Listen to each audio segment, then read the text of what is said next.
So yeah, my talk is largely on the theme of, or on the path of the future of work. It's a little bit more specific than that. Just let me get this cranking, and seems it needs to connect before we can send it to full screen.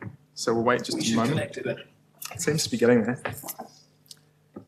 It's just like Chill. tell a joke. Can everyone hear okay, by the way? Yeah? So they're going to really laugh at your joke. You're telling to kill time. Yeah, look, I'm not that funny. So what I will do is I think I'll just start with where it is right now, because it's basically the first screen anyway, which is my name and a bunch of the brands and projects that I've worked on in the past. Right, connected to the wrong network. Let's try it.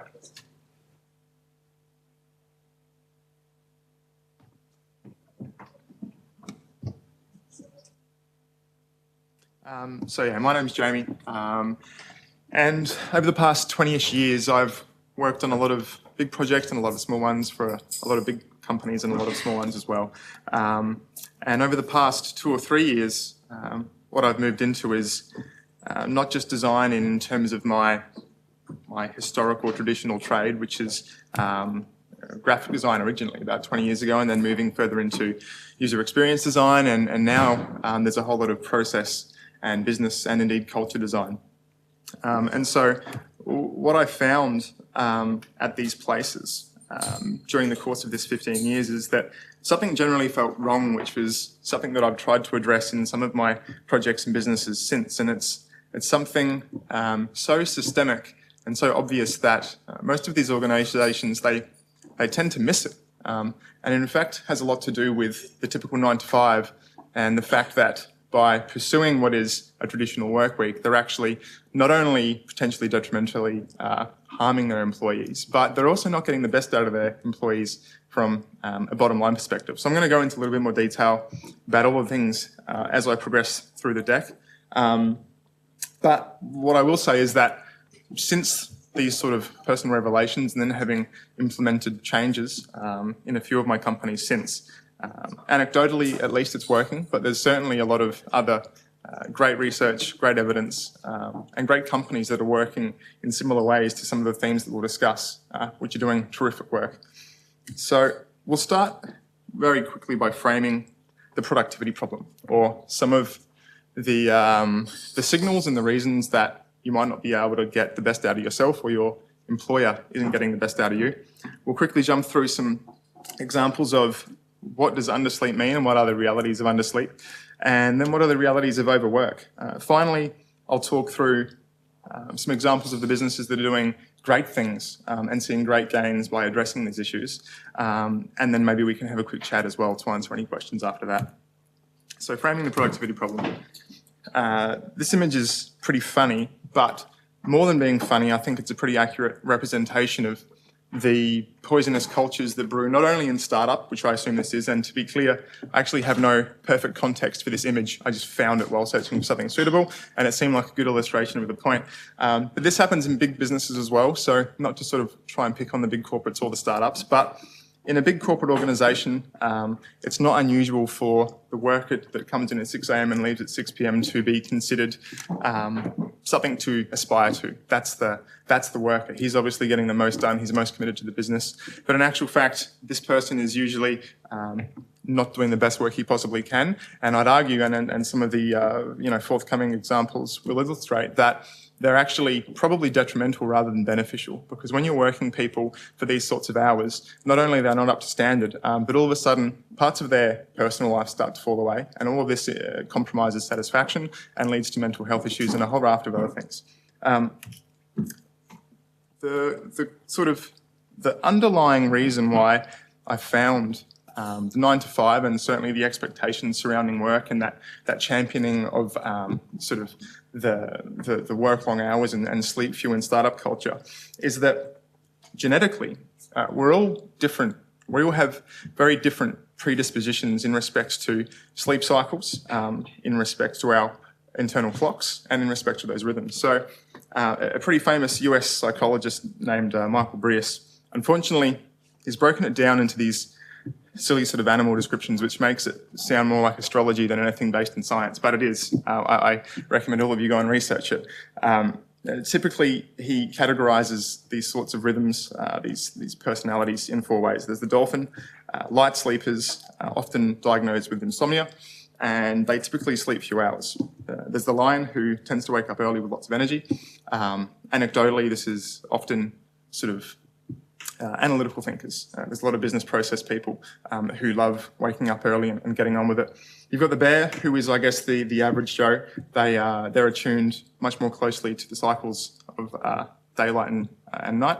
And then there's the wolf, which is anecdotally aligned more to the creative type, to apply sort of a bad description, which is people that get the most out of themselves during the evenings. And I think, innately we're probably all creative, which is why I call it a bad description. But generally speaking, if you are an artist or maybe even a UX designer, certainly a UI designer, then a lot of these people tend to find that they do their best work in the afternoon and the evenings, and maybe a little bit harder to wake up.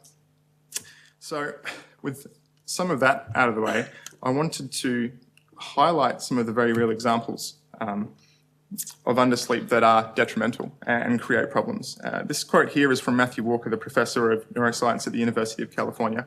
He says, "Sleep is the single most effective thing that you can do to rest your brain and your body." Now, collectively, this isn't normally something that anybody would disagree with. Yep, got to get enough sleep. Consolidation of thought, transfer of short-term memories to long-term memories, all the stuff that we sort of know intuitively.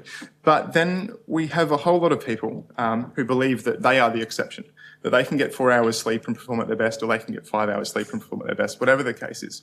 But in reality, we know that less than 3 in every 100, between 1 and 3 in every 100, are actually that sort of person. And I've come across these sort of personalities countless times throughout my 15 years in corporate, and indeed startup as well, who believe that it's okay, I can get less sleep, it's overrated, I'll do more work and we'll have better outcomes. But it's unfortunately not the case. If anybody wants a copy of the deck later, if you can't read these little sources, all of this stuff is really great. It's good not only to take to your current workplace when you're talking about these sort of matters, but for your own personal knowledge as well. All of these are referenced, and I encourage you to go and have a look through the information and literature. So some recent science, and this is actually a snippet from a fantastic TED Talk, which talks about sleep not only being something that is going to potentially consolidate thoughts and consolidate memories and shift them off to new spaces. That process of sleep, of being unconscious, is actually physically important for your recovery. The brain is unique in that it doesn't have a typical way to dispose of waste. So all of the nutrients that exist in the brain, which out of interest account for about 75% of the body's energy, yet only about 2% of the body's mass, is seemingly stuck.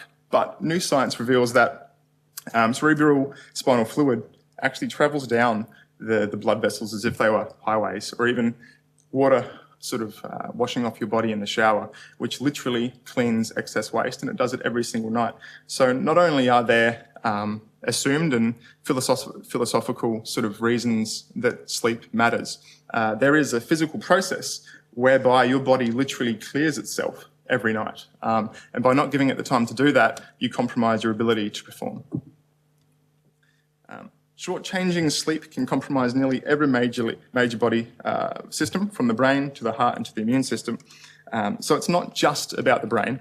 And in fact, what we also know is that sleep deprivation, which is obviously a little bit different to not getting enough sleep in any given night, but the ongoing sort of repetitive habit of not getting enough sleep leads to things such as learning and memory impairment, diabetes, dementia, depression, stroke, heart disease, and cancer. And the list goes on. And this isn't sort of, oh, it probably does. These are all now direct links to depriving yourself of the sleep that your body requires to function both physically, in terms of that clearing, but also perform mentally, which is obviously a byproduct of physical processes, but probably a whole lot unto themselves. So that's all well and good.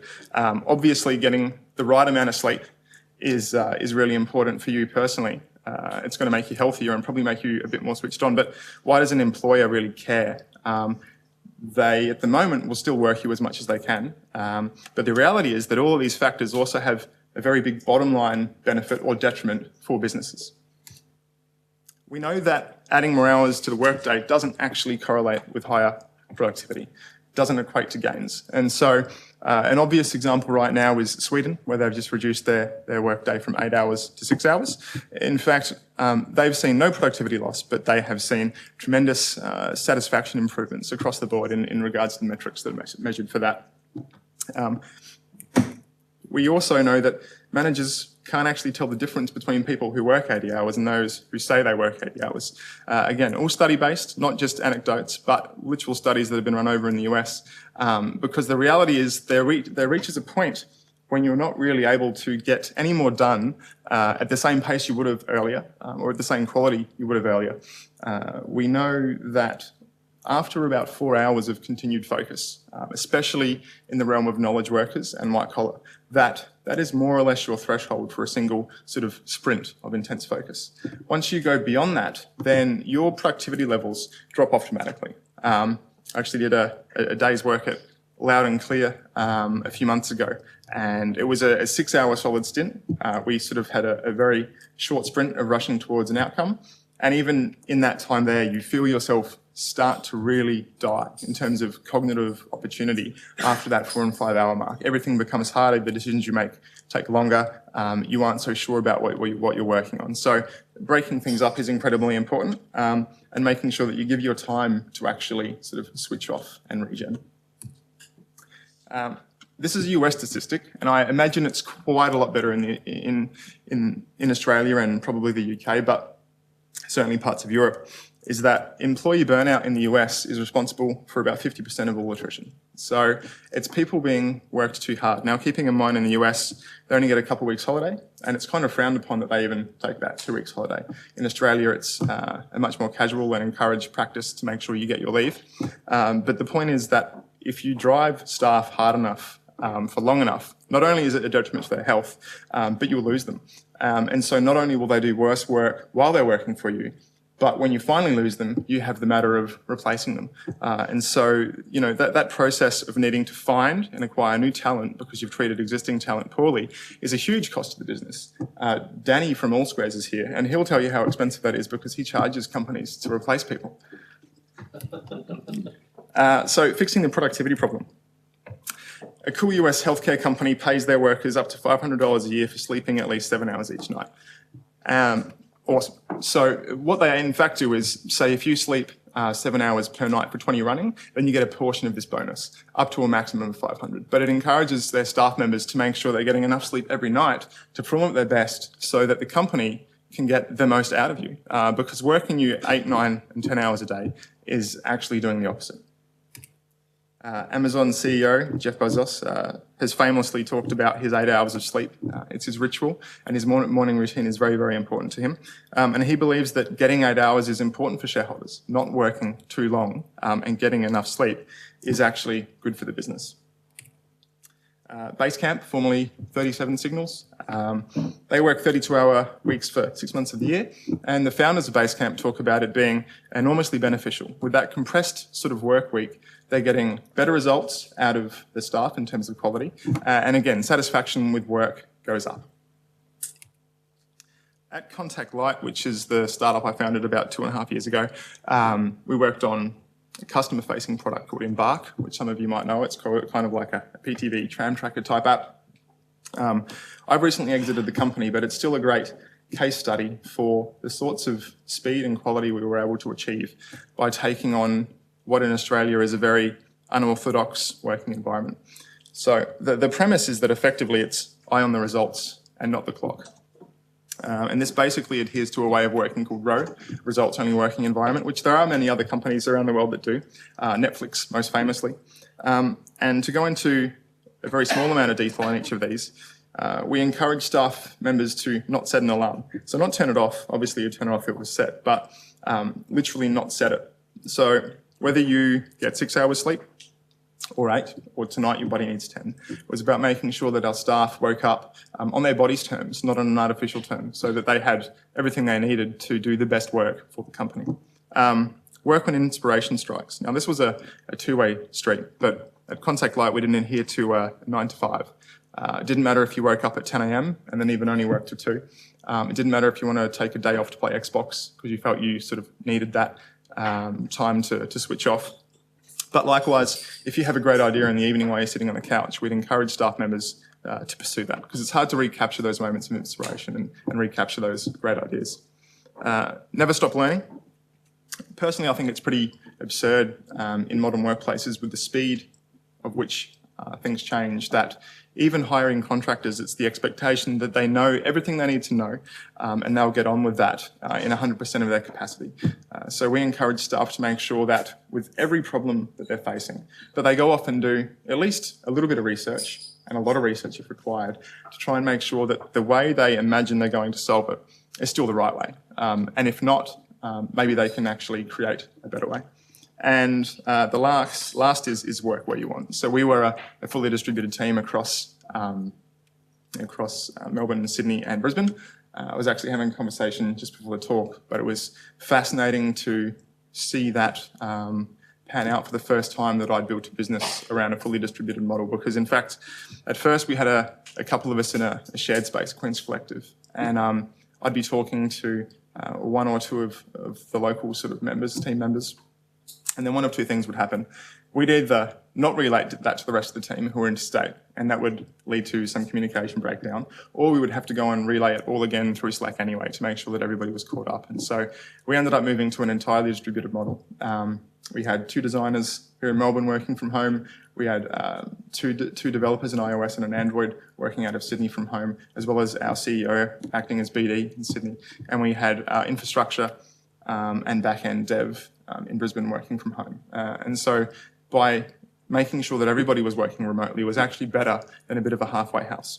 But of course, we're not the only company doing similar things. Buffer, Basecamp, Automatic, creators of WordPress, Envato. All of these companies are at least partially distributed, some of them entirely. GitHub is around 70% distributed last time I talked. And so the reality is that right now, most businesses don't work anything like this. They don't encourage their staff to sleep in.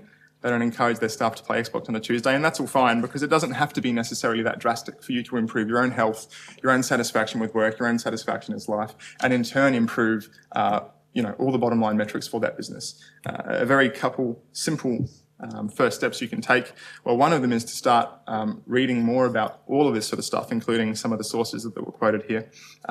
But very actionable is to use this sort of information to make cases for flexible working hours with your employer, or at least talk to them about when you work best. If you're getting your stuff best done at night, it makes no sense for them to pay you for work in the morning. So that flexibility is beneficial to both of you. And in terms of still needing to be around during general business hours, if you get that far, then there are a whole lot of sleep monitors right now, hard and soft, which will pay attention to whether you're in REM sleep or not, so that you can be woken up around the time you need to wake up, say between 6 and 8 a.m. or between 8 a.m. and 10 a.m. At the lightest point of your sleep, which is going to help you out for the rest of that day. That's